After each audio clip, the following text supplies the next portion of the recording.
6 дорожно-транспортных здарэнняў за мінулыя выхадныя адбылося на тэрыторыі Брыскай вобласці. Загінуў непаўналетні. 5 чалавек атрымалі раненні рознай ступені цяжкасці. Так, 8 декабря около часа 10 на территории Драгичинского района зарегистрировано дорожно-транспортное происшествие.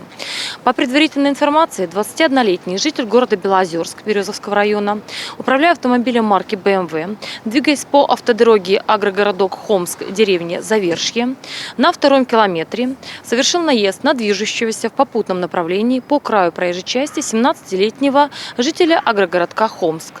В результате дорожно-транспортного происшествия несовершеннолетний пешеход от полученных травм скончался на месте дорожно-транспортного происшествия. Установлено, что пешеход не был обозначен световозвращающим элементом. Пажар з гібелю чалавека зарэгістравалі супрацоўнікі МНС. У Ляхавецкім раёне у аграгарадку Малое Гарадзіша ў шматпавярхоўцы гарэла кватэра. Да прыезду выратавальнікаў пад'езд быў у дыме. Цела загінуўшага 46-гадовага гаспадара кватэры знайшлі на кухні. З першага і другога паверхаў эвакуіравалі 4 чалавекі. З іх двое дзеці 5 і 4 гадоў.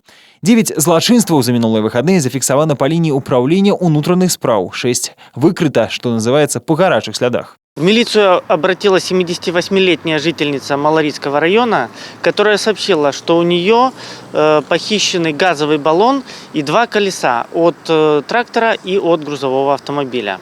По факту кражи возбуждено уголовное дело. Министерство внутренних дел объявляет конкурс на лучшую фото и видеоработу под названием «В объективе». Цель конкурса – привлечь внимание общественности к традициям и истории белорусской милиции. Принять участие в конкурсе могут все, кому исполнилось 14 лет.